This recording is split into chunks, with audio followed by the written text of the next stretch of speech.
Rated M for mature.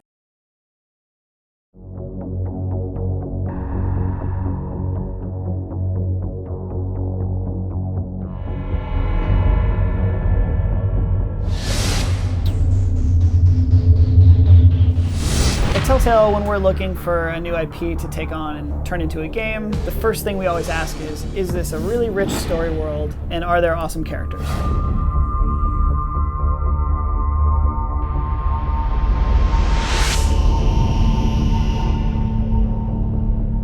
So with The Walking Dead, I think players really sort of latched onto this strong storytelling and really awesome characters, and that's really the reason why we were so interested in Fables in the first place. Fables comic book series is written by Bill Willingham. It's been running for the past 10 years with DC Vertigo Comics. The Vertigo imprint has always been a place for very mature titles. Sandman, Transmetropolitan, Preacher, and Fables firmly fits in that group of very sophisticated content, very mature content, and definitely not comics for kids. It's wildly popular. It's been picking up awards for like the 10 plus years it's been around. I'm the woodsman. I saved Little Red Riding Hood from this monster.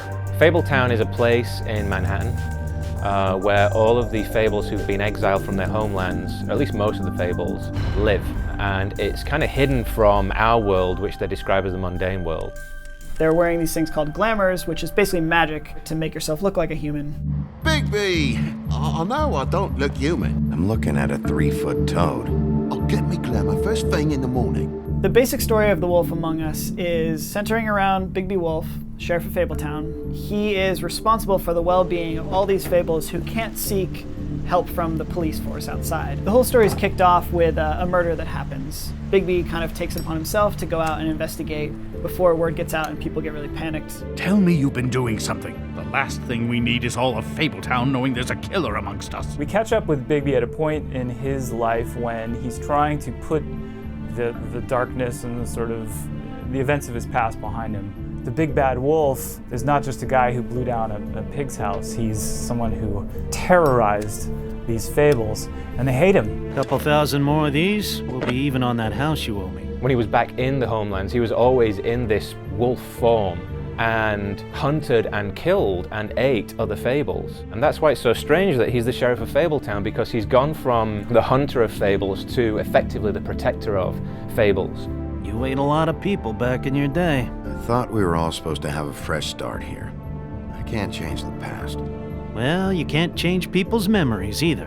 Bigby isn't actually a werewolf. People might think that he is, but he's actually a wolf. He's a wolf in the form of a man. As far as the game goes, it means that, you're moving around in the mundane world in this human form, but this beast is always inside of you. What's the matter, Bigby? Tempted to take a bite? I guess those days are behind you.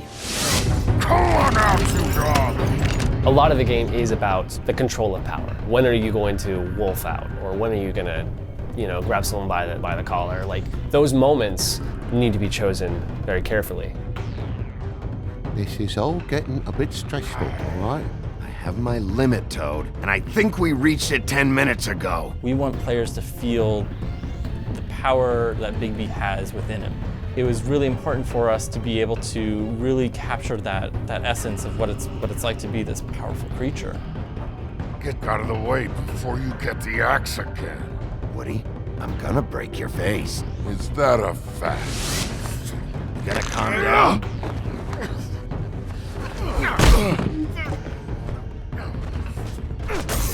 You're really trying to craft Bigby Wolf's persona in this community. Whereas in Walking Dead, it was a lot more about, do characters trust me or not? Well, where to first? The decisions that you make will affect the story that you experience. Not only that, will affect, as part of that story, how other characters within the game will treat you. I feel like we've met before. We all sort of knew each other at one point or another. My first reading of the Fables comics, I immediately realized how great these relationships are. They're complicated, they're adult. That is, I think, one of the things we do really well here too, which is complex relationships with characters who are deep and fleshed out, and giving the player the control to say, okay, what would you do? What if?